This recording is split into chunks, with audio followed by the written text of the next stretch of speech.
Hey everyone, so today I'm going to introduce you to my new giant Penelope rose and teach you how to make it. The supplies you're going to need for this are 65-pound cardstock, a hot glue gun, a dowel or thick marker to roll the petals with, and my templates, which can be found in the link below this video in the description. And roses are a little tricky, so you'll want to make sure you have some practice and patience. If you're using a cutting machine instead of the PDFs included, you can find the cutting machine measurements to make sure you get them precise in the video description as well. You're going to want to cut out the following number of petals: 8 extra large, 8 large, 8 medium, 8 small, 12 center petals, and 1 base. I like to mention here that if you like to downsize your flower, you can do this very simply by just subtracting use of the largest petal. So if you want to downsize to a large, just only use the large, small, and medium petals and the center base. You can always add extra layers to keep the flower full, but just use the smaller sizes of petals to downsize your flower overall.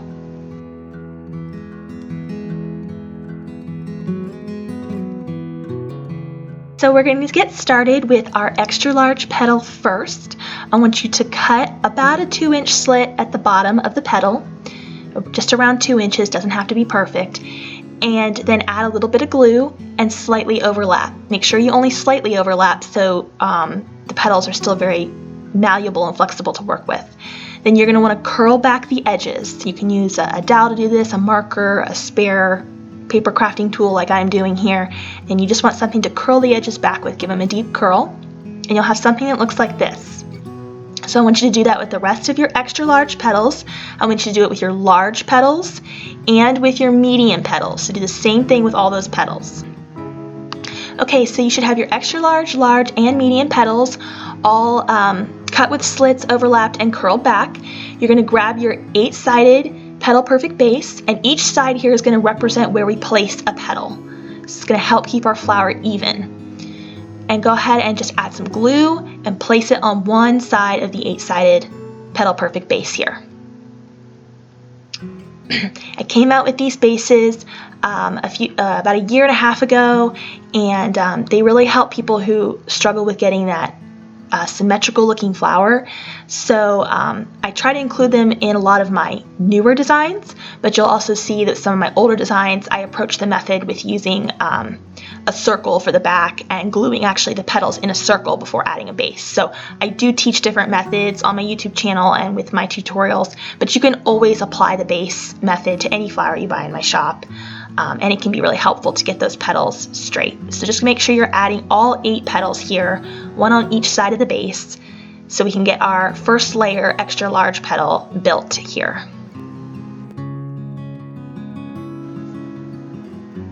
Okay, so I'm just adding in my last extra large petal here, and it can be helpful if you're able to try and place it under on one side with the first petal that you started with to create a little bit more of a symmetrical look to the first layer. It's okay if you can't get it perfect, don't worry about it if it's your first time trying. Next, we're just going to move on to our large petals, adding glue at the bottom and placing them in between 2 of the extra large petals. We want the petals to alternate so that they are not directly in line with the layer below them. So place them in between your extra large and go around the exact same way we just did. You'll probably want to come in about an inch more on your base when you're adding these in. And just do that with all 8 of your extra large petals.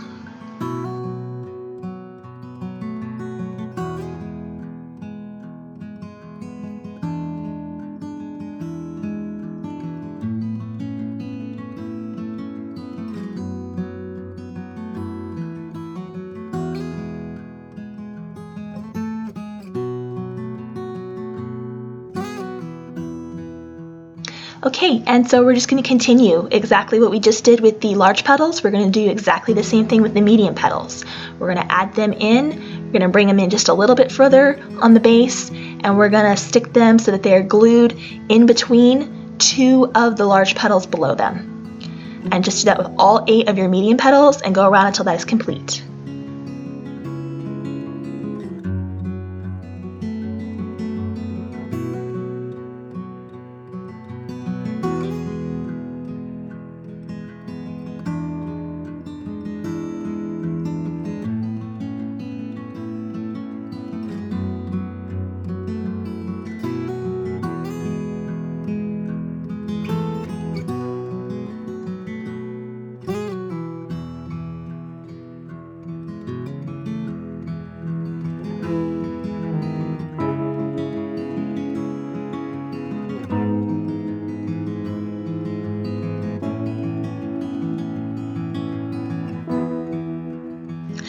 Okay, you should have your first 3 layers assembled now, so go ahead and set that aside, and I want you to get your small petals. So for these, you're going to do the same thing as far as cutting the slit at the bottom and slightly overlapping and adding glue. It's a smaller petal, so you'll probably only cut it about 1 inch deep. And then you're going to curl these, but instead of curling them backwards, I want you to curl them inwards. So we're just curling the other way. We're curling each side inwards instead of backwards like we did with the first 3 sizes. So I want you to repeat that with all 8 of your small petals. Next step is going to be to add in those small petals we just did. So the same concept applies here, is that you're just going to glue them in. I like to bend the tip a little bit at the bottom because it helps them stand up and really make the flower look like it's blooming. So you'll see me kind of bend the tip of each one a little bit at a 90-degree angle, and then just go ahead and glue those in. Again, make sure you're gluing them in between the 2 medium petals that are below it, so that we're alternating our petals as we build our layers here. And complete that with all 8 of your small petals.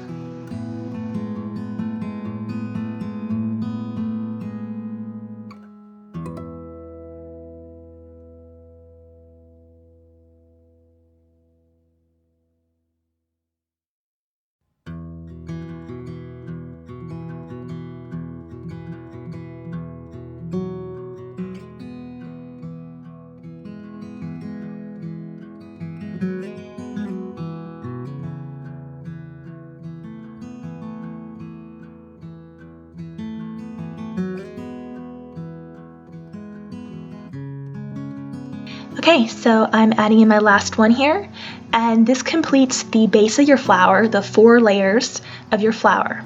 And you should have something that looks like this. Moving on to your center petals, I want you to count out just 8 of the 12 center petals. And we're going to start with just those 8. I want you to take 2 of them, and I want you to add some glue to the bottom of one and overlap another one directly across from it. It's going to look something like this, directly overlapped with each other. Then you're going to take both sides and you're going to fold it upwards, and I want you to wrap the pieces of these petals around each other, just as I'm doing here. They're going to kind of go in opposite side to one another, and you're going to wrap them around. And then I want you to secure that wrap with some glue on each side here.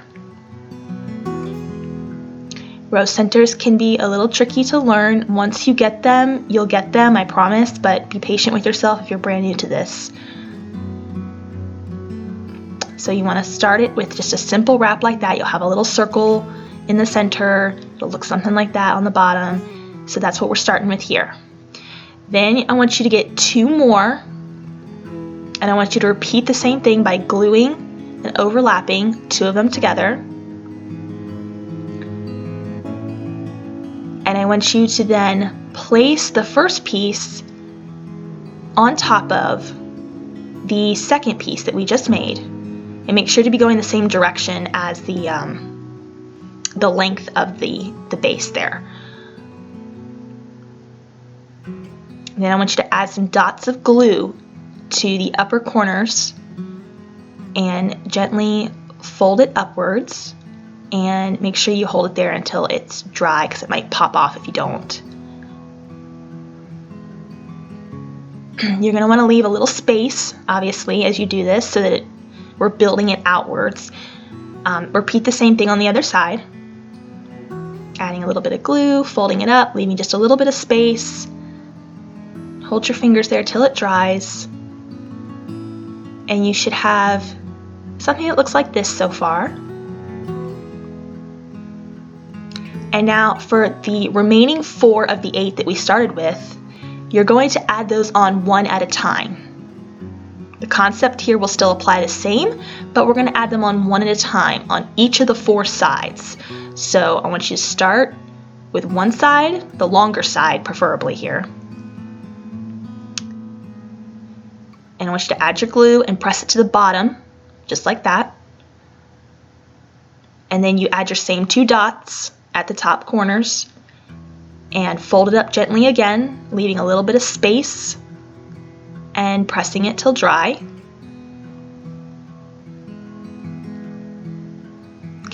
Do the same thing on the other side, the opposite side.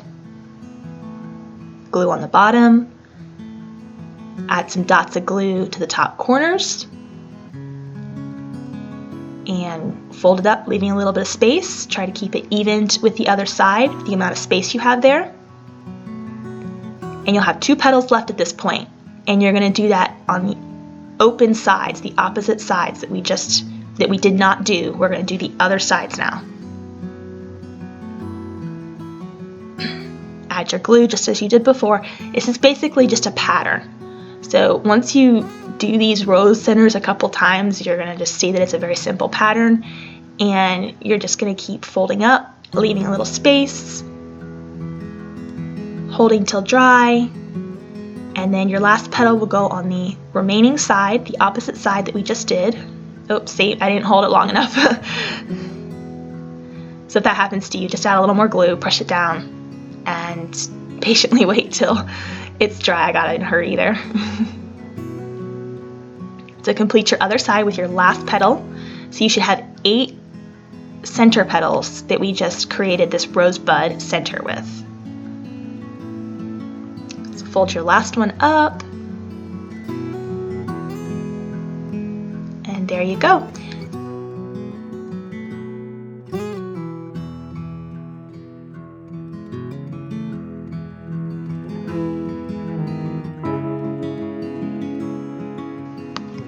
Okay, so for your last 4, I want you to grab those, and then I want you to bend the bottom there, that little flat area, at a 90-degree angle, and then add your glue. And then I want you to place it on one of the 4 sides, because we're going to do one on each side here. So place it on one of the 4 sides, preferably the open side that you see I'm doing there. And this time you're going to add some dots of glue at the bottom instead of at the top corners. And you're going to push right on top of those dots, and you're going to leave a little extra wide open space here. So kind of squeeze and pinch it. It's okay if your paper wrinkles or bends at the bottom. It's not a big deal. So we're just creating a little bit of an extra wide space here by doing it this way. I want you just to repeat exactly the same way on all 4 sides with those last 4 center petals. Add your glue at the bottom instead of at the top, and then push that up firmly. This is where you really want to make sure you're holding until it dries, because if you don't, it will definitely pop off very easily. And repeat again with your last 2 on the opposite 2 sides. This is just a method of creating some extra space there, and it will look really nice once we put it into the flower so that it looks like it's blooming. Hold it till it's dry, and then go ahead and add in your very last petal on the other side.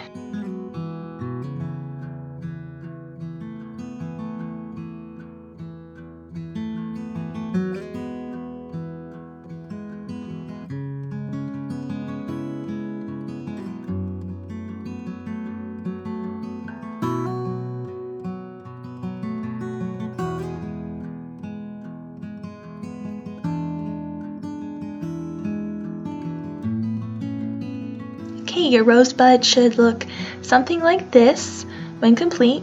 Remember, they might take a few times to practice, so be patient with yourself there. And the final step is just to grab the bottom of your rose flower and to place it in. Obviously, you're going to want to glue this down. I'm just placing it in here, and it's okay to like move it around and see how it fits best. There might be one way it looks better to you than another, so just move it around. And you've completed your Penelope rose. I hope you enjoyed this, and you can add these to other roses in the shop that you can find and make really beautiful sets. Thank you guys so much for watching, and you can find more tutorials on abbykirstingcollections.com with free templates, or shop our signature templates on catchingcolorflies.com.